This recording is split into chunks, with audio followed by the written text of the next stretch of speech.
കോൺഗ്രസിനെയും India സഖ്യത്തെയും പ്രതിരോധത്തിലാക്കി Congress സംസ്ഥാന അധ്യക്ഷൻ രാജിവെച്ചു. കോൺഗ്രസ് ആം ആദ്മി സഖ്യത്തിലെ അസ്വാരസ്യങ്ങളും ദില്ലി സ്ഥാനാർത്ഥി നിർണയത്തിലെ അതൃപ്തിയുമാണ് അരവിന്ദ് സിംഗ് ലൗലിയുടെ രാജിയിലേക്ക് നയിച്ചത്. അനുനയ നീക്കത്തിന്റെ ഭാഗമായി കോൺഗ്രസ് നേതാക്കൾ അരവിന്ദ് സിംഗ് ലൗലിയുമായി കൂടിക്കാഴ്ച നടത്തി. ദില്ലിയിൽ ഇന്ത്യ സഖ്യം 7 സീറ്റിലും ശക്തമായ പോരാട്ടം കാഴ്ചവെക്കാൻ തയ്യാറെടുക്കുമ്പോഴാണ് സഖ്യത്തിന്റെ കടക്കൽ കത്തിവെച്ച് അരവിന്ദ് സിംഗ് ലൗലിയുടെ രാജി.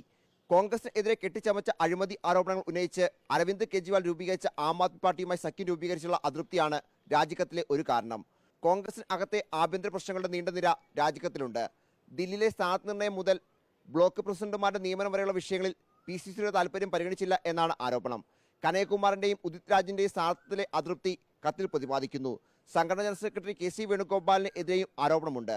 കേജ്രിവാളിന്റെ അറസ്റ്റ് ദിവസം മുഖ്യമന്ത്രിയുടെ വസതിയിൽ സന്ദർശനം നടത്തിയത് KC വേണുഗോപാൽ നിർദ്ദേശിച്ചുകൊണ്ട് മാത്രമാണെന്ന് ലൗലി വ്യക്തമാക്കി. ലൗലിയെ അനുനയിപ്പിക്കുന്നതിന്റെ ഭാഗമായി സന്ദീപ് ദീക്ഷിത് അദ്ദേഹത്തിന്റെ വസതിയിൽ എത്തി കൂടിക്കാഴ്ച നടത്തി. സംസ്ഥാന അധ്യക്ഷ പദവി രാജിവെച്ച ലൗലി കോൺഗ്രസ് വിടുമോ എന്നാണ് എല്ലാവരും ഉറ്റുനോക്കുന്നത്. 2017-ൽ BJPയിൽ പോയ ലൗലി ഏതാനും മാസങ്ങൾക്ക് ശേഷം കോൺഗ്രസിൽ മടങ്ങിയെത്തിയിരുന്നു. റിപ്പോർട്ടർ, ദില്ലി.